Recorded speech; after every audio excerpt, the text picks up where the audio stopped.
JEE advance 2020 इम्तिहानात में शामिल न होने वाले उम्मीदवार अब आइंदा साल बैठ सकेंगे इम्तिहान में। भारतीय तकनीकी इदारों के ज्वाइंट एडमिशन की मीटिंग में किया गया फैसला। Director general jail Anil Kumar ने आगरा सेंट्रल जेल का किया मुआयना। कोरोना इन्फेक्शन फैलने से रोकने के लिए किए गए इंतजामात का लिया जायजा।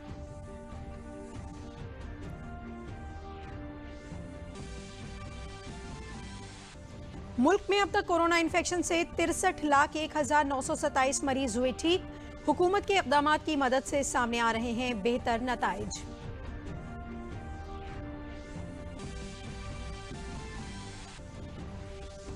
और कोविड-19 की गाइडलाइन के साथ कल से रियासत में खुलेंगे सिनेमा घर और पीवीआर।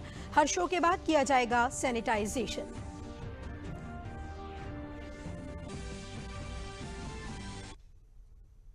आदाब, मैं हूं दीबा हाशमी और अब खबरें तफसील से।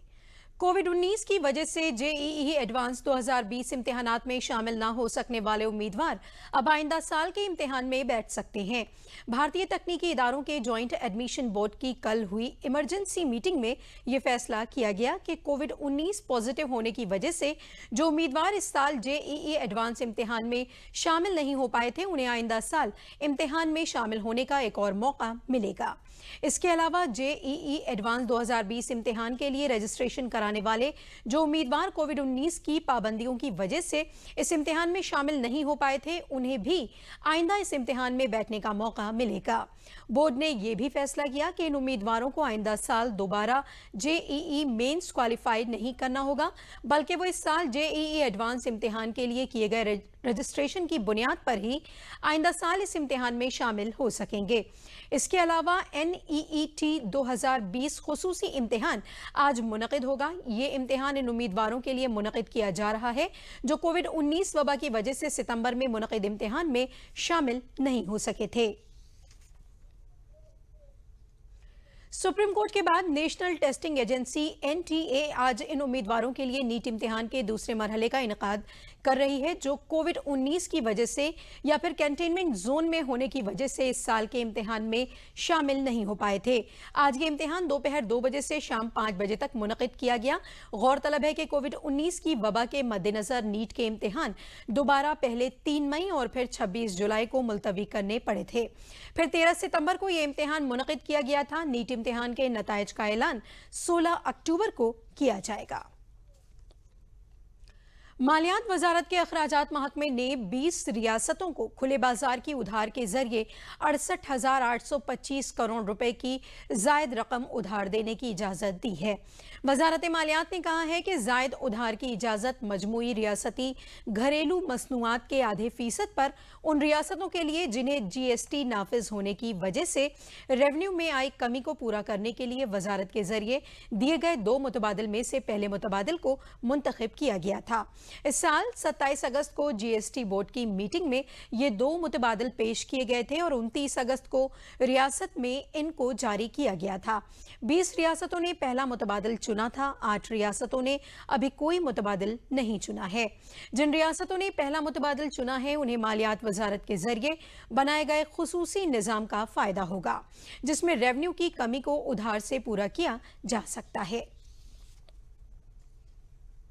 हापुड़ जिला पहुंचे बीजेपी के रियासती सदर स्वतंत्र देव सिंह का बीजेपी कारकुनों ने शानदार खैर मकदम किया। दिल्ली से अमरोहा के लिए जा रहे बीजेपी के रियासती सदर स्वतंत्र देव सिंह का सदर रुकन असेंबली और जिला सदर ने जोरदार खैर मकदम किया। स्वतंत्र देव सिंह ने बताया कि तरक्की के नाम पर इलेक्शन लड़ा जाएगा और तरक्की के मामले में वजीर आजम मोदी और वजीर आला योगी की क़यादत में जो तरक्याती काम हुए हैं उसकी बुनियाद पर इलेक्शन लड़ेंगे। ज़राई बिल पर स्वतंत्र देव सिंह ने कहा कि पहली मर्तबा मुल्क में किसानों के मफाद वाला ज़राई बिल पास हुआ है जिसके लिए बीजेपी के रियासती सदर ने वजीर आजम मोदी का खैर मकदम किया।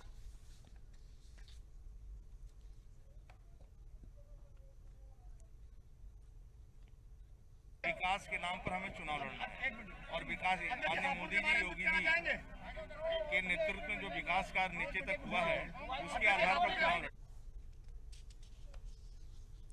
भारतीय जनता पार्टी के रियासती सदर स्वतंत्र देव सिंह ने आज अमरोहा के नौगांवा सादात में ज़िमनी इंतखाब के मद्देनजर रियासती असेंबली हलके का दौरा किया और कारकुनों में जोश भरा। इस दौरान रियासती सदर ने गांव अकबरपुर, पट्टी और यहियापुर में ग्राम चौपाल और बूथ कमेटियों को खिताब किया। उसके बाद बीजेपी जिला सदर दफ्तर में पार्टी की मुख्तलिफ तंजीमों के अहदेदारों के साथ मीटिंग करके ज़िमनी इंतखाब में पूरी तरह जुट जाने की अपील की। उन्होंने पार्टी अहदेदारों से कहा कि हुकूमत की फलाही स्कीमों को लेकर आवाम के दरमियान जाएं। उन्होंने कहा कि वजीर आजम मोदी की क़यादत में मुल्क और योगी की क़यादत में उत्तर प्रदेश तरक्की के रास्ते पर दौड़ रहा है। ऐसे में आवाम अपना भला बुरा अच्छी तरह समझने लगी है। उन्होंने कहा कि चेतन चौहान आवाम के मकबूल लीडर थे। ऐसे में नौगांवा सादात की आवाम ज़िमनी इंतखाब में उनकी अहलिया संगीता चौहान को रिकॉर्ड वोटों से कामयाब बनाकर उन्हें सच्ची खराज अकीदत देने वाली है। उन्होंने दावा किया कि ज़िमनी इंतखाब में बीजेपी सभी सीटों पर जीत का परचम लहराने वाली है। जनता पार्टी के कार्यकर्ता बनकर इस चुनाव को विजय श्री प्राप्त करने का काम करेंगे, जैसा पिछले विधानसभा चुनावों में किया है, प्रदेश की जनता ने लोकसभा चुनावों में किया है। और हम सब लोग मिलकर एक बार भारतीय जनता पार्टी का परचम इस विधानसभा चुनाव में फहराएंगे। आम जनता से जुड़े जो विषय थे उनको भी समाधान करने का काम किया है और आप लोगों के जीवन यापन को सुरक्षित करने का काम भी किया है।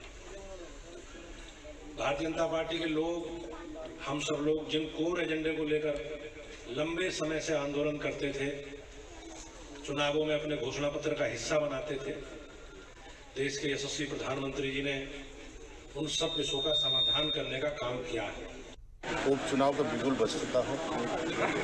अपने बूथ अध्यक्ष राजेश कुमार जाटव के घर से एक चुनाव को शुभारंभ किया। इस गांव में बूथ की समिति की बैठक और चौपाल किया। ये भी गांव बीजेपी के लिए समर्पित है और माननीय मोदी जी, योगी जी के सम्मान के लिए इस बूथ से भी एक तरफा जीत होगी। पहले भी जीत होती थी, आगे भी जीत होगी।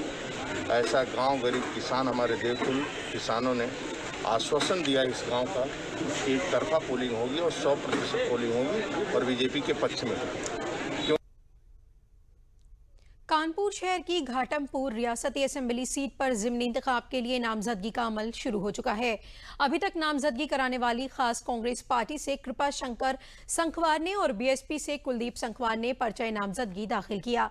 कोविड कवानीन के तहत ज़ाब्ते इखलाक पर अमल करते हुए इंतजामिया के जरिए बैरिकेडिंग और हिफाजती बंदोबस्त समेत मुनासिब इंतजाम किए गए हैं। नामजदगी दाखिल करने वाले बीएसपी उम्मीदवार ने इलेक्शन में खास मुद्दा आवारा जानवरों से किसानों को आज़ादी, रियासत में बिगड़ते नज़्म नसक और मजदूरों को काम मुहैया कराना बताया। वहीं कांग्रेस उम्मीदवार ने तरक्की और आवाम की खिदमत को इंतखाब का खास मुद्दा बताया। साल 2017 में घाटमपुर रियासती असेंबली से बीजेपी की कमल रानी वरुण ने कसीर वोटों से चुनाव जीता था और रियासती हुकूमत की काबीना में शामिल हुई थी। हाल ही में कमल रानी वरुण का कोरोना की वजह से इंतकाल हो गया था। उसके बाद घाटमपुर रियासती असेंबली सीट पर ज़िमनी इंतखाब होना है। वहीं बीजेपी ने घाटमपुर सीट के लिए उपेंद्र पासवान को उतारने का फैसला किया है। प्रमुख मुद्दा है उत्तर प्रदेश की बिगड़ती कानून व्यवस्था को लेकर के, आवारा जानवरों से किसानों की मुक्ति को लेकर के और मजदूरों को यहाँ पर काम मुहैया कराने को लेकर के हमारे प्रमुख मुद्दे रहेंगे। Director general jail Anand Kumar ने आगरा में सेंट्रल जेल का मुआयना किया। उन्होंने जेल में कोरोना वायरस के इन्फेक्शन को फैलने से रोकने के लिए किए गए इंतजाम का जायजा लिया। इसके अलावा कैदियों की बैरकों और हाई सिक्योरिटी सेल को भी देखा और जेल अहाते के बाहर के हिफाजती इंतजाम का भी जायजा लिया। गुज़िश्ता साल कश्मीरी कैदियों को आगरा सेंट्रल जेल भेजने के बाद जेल अहाते के बाहर की सिक्योरिटी को मजीद सख्त करने की हिदायत दी। उसके साथ ही अहाते के बाहर 3 सतही चेकिंग निज़ाम बनाया गया है और अहाते के बाहर पीएससी की एक प्लाटून को तैनात किया गया है। Director general jail Anand Kumar ने जेलों के हिफाजती इंतजाम को मजीद मजबूत करने के साथ ही कोरोना वायरस के इन्फेक्शन को फैलने से रोकने के लिए खास एहतियात बरतने की हिदायत दी। उन्होंने कहा कि कोरोना की मुद्दत में कैदियों के लिए आयुष वजारत की जानिब से जारी गाइडलाइन पर अमल कराया जा रहा है।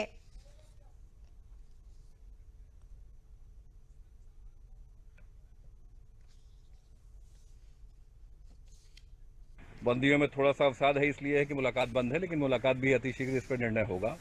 और फेस्ड मैनर में, स्टैगर्ड मैनर में, रेगुलेटेड मैनर में मुलाकात खोली जाएगी, जिससे कि बंदी के स्वास्थ्य पे कोई प्रतिकूल प्रभाव ना पड़े और साथ ही साथ बंदियों को मुलाकात भी हो। लेकिन अवसाद कम करने के लिए हम लोगों ने बहुत व्यापक सुविधाएं बंदियों को दी है। 5 दिन सप्ताह में अपने परिजनों से वो बात कर सकते हैं और वीडियो कॉल के भी हम लोग जो जहाँ जिनके पास ये सुविधा अनुमन्य है उनको वीडियो कॉल से ही बात करा देते हैं और इमरजेंसी में कभी भी बंदी बात कर सकता है। जेल स्टाफ को ये हिदायत दी गई है। आप जानते हैं कि उत्तर प्रदेश में 71 जेल है और 1,13,000 बंदी हैं, जो पूरे देश का 25% की आबादी है बंदियों की। तो ये हमारे लिए बहुत बड़ी चुनौती है, लेकिन हम लोगों ने शुरू से ही, मार्च के महीने से ही आयुष मंत्रालय की गाइडलाइंस का पालन किया। काढ़ा, इम्यूनिटी बूस्टिंग फूड्स, लहसुन, हल्दी, मिर्चा, जो भी उसमें आयुष मंत्रालय की गाइडलाइंस में आता है उन सबको डाइट में समाहित किया और बंदियों को दिया है। लिहाजा हमारे यहाँ कोरोना आया तो जरूर, लेकिन हमारे बंदी करीब 100% ठीक हो रहे हैं। स्वच्छ भारत मुहिम के तहत लखनऊ को स्वच्छ शहरों के जुमरे में अव्वल नंबर पर लाने की कोशिश के तहत शहरी तरक्कियात वजीर आशुतोष टंडन ने 150 गाड़ियों को हरी झंडी दिखाकर रवाना किया। ये सभी कूड़ा उठाने वाली गाड़ियां घरों से कूड़ा उठाकर उसको कूड़ा घर तक पहुंचाएंगी। हुकूमत की जानिब से लखनऊ को 220 गाड़ियां मुहैया कराई जाएंगी। आज 150 गाड़ियों को रवाना किया गया है। इस मौके पर शहरी तरक्कियात वजीर ने कहा कि मुल्क में इसका 12वां मुकाम है। उन्होंने कहा कि हमारी कोशिश है कि लखनऊ को भारत के सबसे साफ शहरों के जुमरे में लाकर खड़ा कर दिया जाए।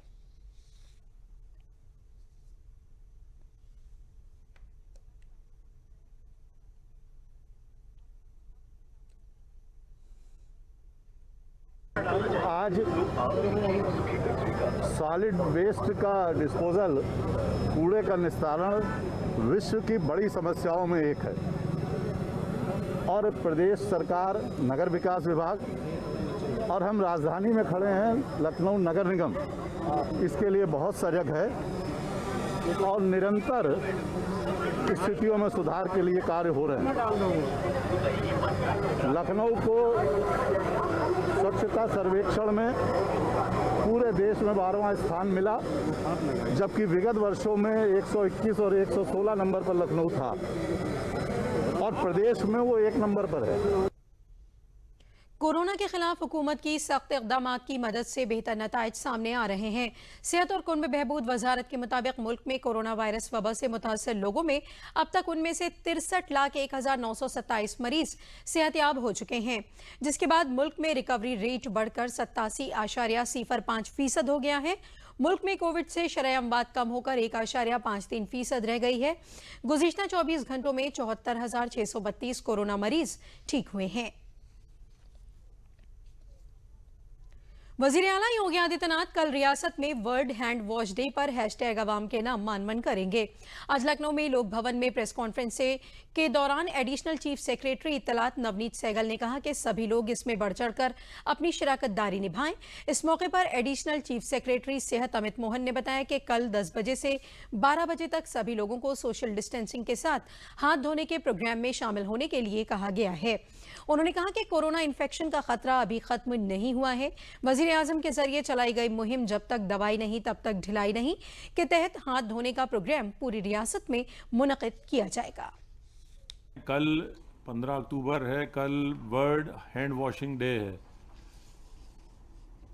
कल माननीय मुख्यमंत्री जी एक हैशटैग का लोकार्पण करेंगे। कल प्रातःकाल में सभी प्रदेश के नागरिकों से, स्कूली बच्चों से, छात्र छात्राओं से अनुरोध है, सभी प्रदेश के नागरिकों से अनुरोध है कि वह अपना हाथ धोते रहें। और कल चूँकि वर्ल्ड हैंड वॉश डे है, कल विशेष रूप से हाथ धोएं और अपने हाथ धोते हुए की फ़ोटो उस हैशटैग के साथ टैग करके भेजें। कल दिनांक 15 अक्टूबर को ग्लोबल हैंड वॉशिंग डे है, अर्थात हाथ को साफ रखने का दिवस। कल के दिन हम एक बार फिर से अपने आप को याद दिलाते हैं और संकल्प लेते हैं 15 अक्टूबर को कि अपने हाथ को हम साफ रखेंगे और कोरोना को रोकने में और इसकी चेन को तोड़ने में अपने हाथ को साफ रखने का बहुत बड़ा महत्व है। साबुन पानी से हाथ को बार बार धोते रहिए, इससे कोरोना की चेन टूटती है, संक्रमण कमज़ोर पड़ता है और एक व्यक्ति से दूसरे व्यक्ति में संक्रमण नहीं जाता।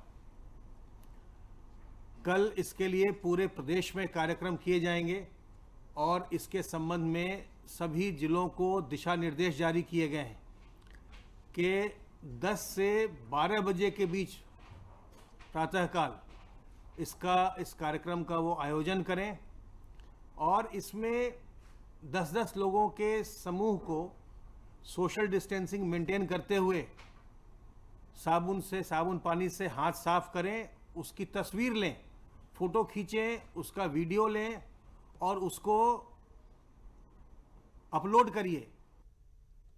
रियासत के एडिशनल चीफ सेक्रेटरी सेहत अमित मोहन प्रसाद ने बताया कि गुज़िश्ता 24 घंटों में कोरोना इन्फेक्शन के 2778 मामले सामने आए हैं, जबकि गुज़िश्ता 24 घंटों में 3736 अफराद सेहतयाब होकर डिस्चार्ज किए गए हैं।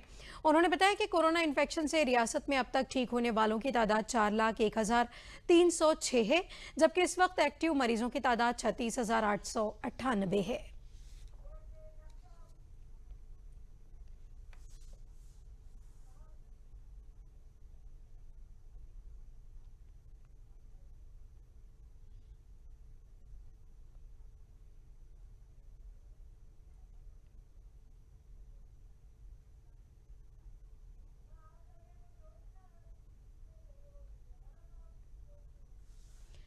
अनलॉक 5 के बाद मुख्तलिफ सरगर्मियां खोलने के साथ ही रियासती हुकूमत कल से सिनेमा घर खोलने जा रही है। हुकूमत की गाइडलाइन के मुताबिक 50% सीटों की सलाहियत के मुताबिक लोग फिल्म देख सकेंगे।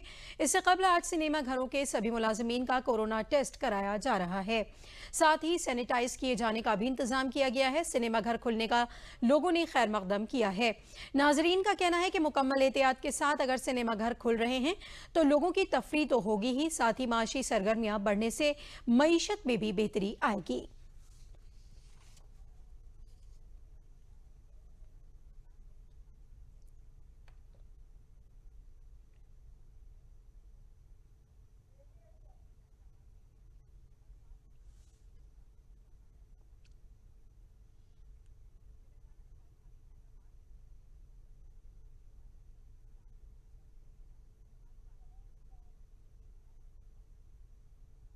ये सब क्योंकि हम देखते हैं कि एक लिमिट के बाद लोग बहुत रिलैक्स हो जाते हैं। जैसे अगर आप पहले दिन सिनेमा हॉल देखेंगे तो सिक्योरिटी कुछ ज़्यादा टाइट होगी, देखिएगा सब मास्क लगा के बैठेंगे, बट धीमे धीमे क्या होता है कि बहुत सब ओपन हो जाता है, सब मास्क लगते हैं नीचे करके बैठने और बहुत ही रिलैक्स हो जाते हैं। तो इस पर थोड़ा सा उनको स्ट्रिक्ट रहना पड़ेगा कि नहीं, अगर आप बैठे हैं तो आप मास्क ढंग से अपने नाक और मुँह दोनों ढक के बैठिए। ऐसा नहीं कि आप बस मुँह ढके हुए हैं और फ्री बैठे हुए हैं, और बाकी वही जो खाने वाने के जो नियम है वो सब टाइट होने चाहिए थोड़े। या इकोनॉमी के लिए अच्छा है और क्या कहते हैं, गवर्नमेंट को भी उससे बहुत इंटरेस्ट और प्रॉफिट्स मिलते हैं, तो बेटर ही है हमारी इंडियन इकोनॉमी के लिए। अच्छी बात तो है कि यहाँ खुल रहे हैं, क्योंकि जाहिर सी बात है इतने दिन से लॉकडाउन रहा था, हर चीज़ की एक तरीके से अर्थव्यवस्था चरमरा ही गई है। खुलने भी चाहिए और ऐसा नहीं है कि बस ऐसे ही खोल दिया गया। अगर खोल रहे हैं आप लोग तो कम से कम मतलब अगर सरकार खोल रही है तो सरकार उसकी पूरी सिक्योरिटी प्रॉपर सिक्योरिटी वगैरह ध्यान देगी कोरोना वायरस के चलते हुए, लॉकडाउन के चलते हुए, कि एटलीस्ट सोशल डिस्टेंसिंग वहाँ मेंटेन की जाए। जैसे सुनने में भी आया था कि आई थिंक एक सिनेमा हॉल में सिर्फ 50 लोगों का अलाउ होगा। That is a good decision कि अगर आप एक हम हॉल में 50 लोगों को अलाउ करते हैं तो हाँ कि वहाँ पे सोशल डिस्टेंसिंग मेंटेन रखी जाएगी। और दूसरी चीज़ समय समय पर सैनिटाइजेशन वगैरह होते रहना चाहिए। तो और अगर ये खुलेगा तो जाहिर सी बात है कहीं ना कहीं अर्थव्यवस्था पे थोड़ा बहुत तो फ़र्क पड़ेगा ही, ज़्यादा नहीं पड़ा तो लेकिन थोड़ा थोड़ा।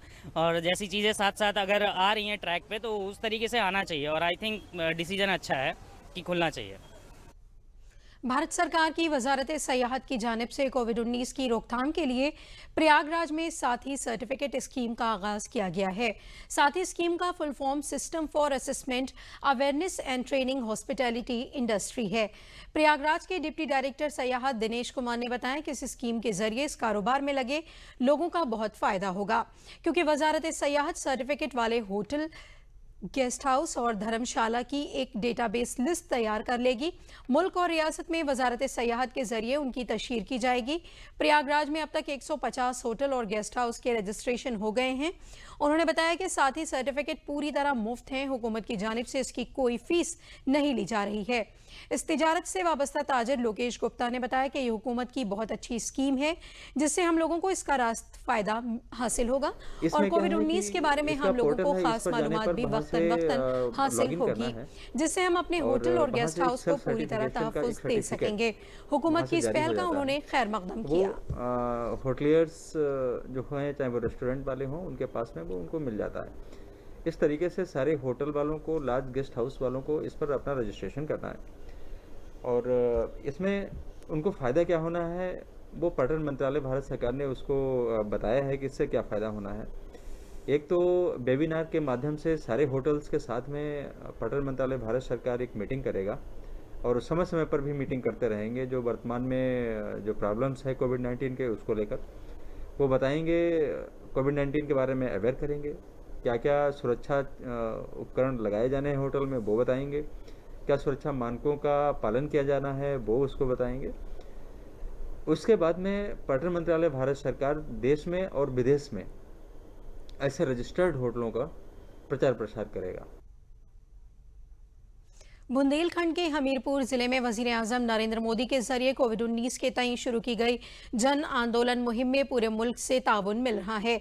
इसी जन आंदोलन में अपनी शिराकत यकीनी बनाने के लिए हमीरपुर में इंतजामिया के साथ समाजी खिदमतगार और बाअसर शख्सियात भी कोविड-19 के जन आंदोलन में जुड़कर समाज के दीगर लोगों को भी राग़िब कर रहे हैं। इंतजामिया के जरिए मुत्तहिद होकर सभी अफसरान और मुलाजमीन को मास्क पहनने, सोशल डिस्टेंसिंग और साबुन से हाथ धोने का हलफ दिलाया जा रहा है। इसके साथ ही साथ इस मुहिम में बाअसर अफराद ने लोगों से मास्क लगाने और हाथ धोने के साथ साथ 2 गज की दूरी रखने की अपील की, जिससे कोविड-19 जैसी वबा से बचा जा सके।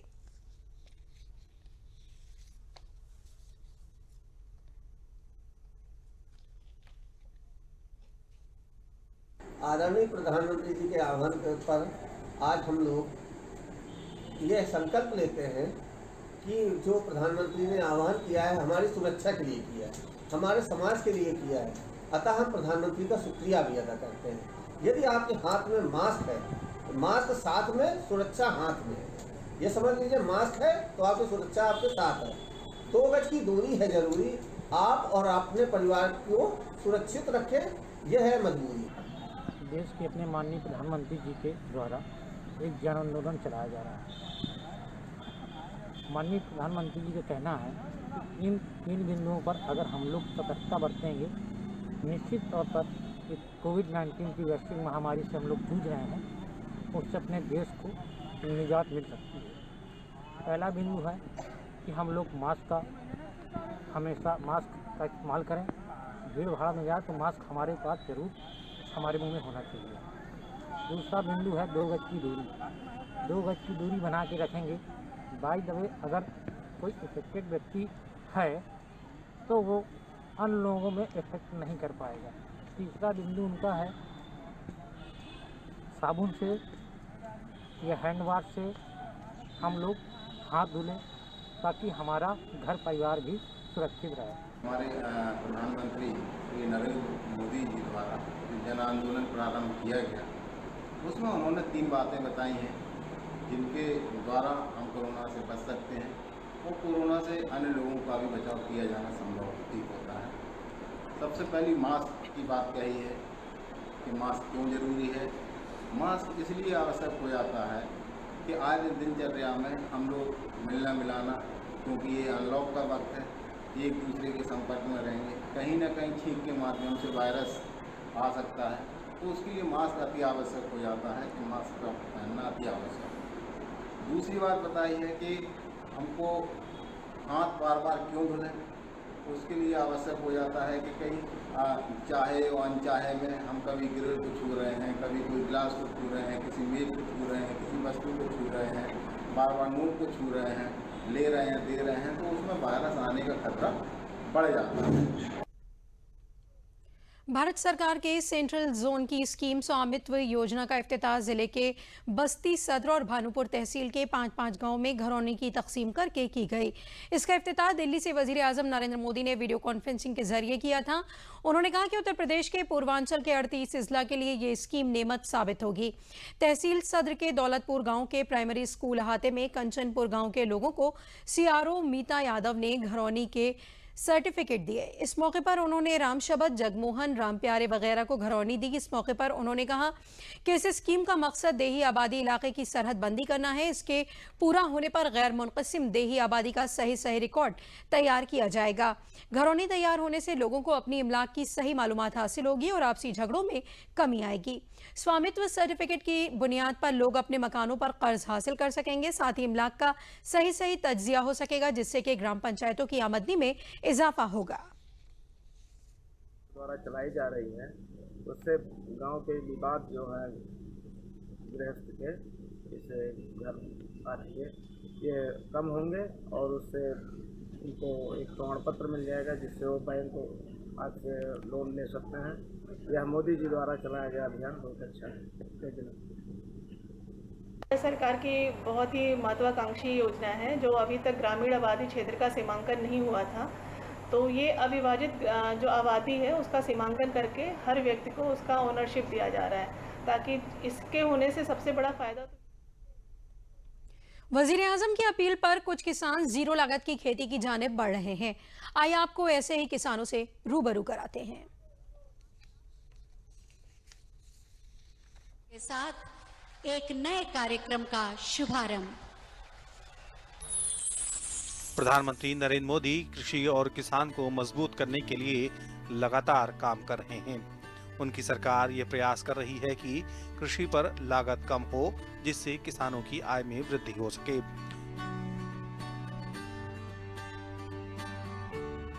कुछ किसान भी इस दिशा में काम कर रहे हैं और दूसरों को रास्ता भी दिखा रहे हैं।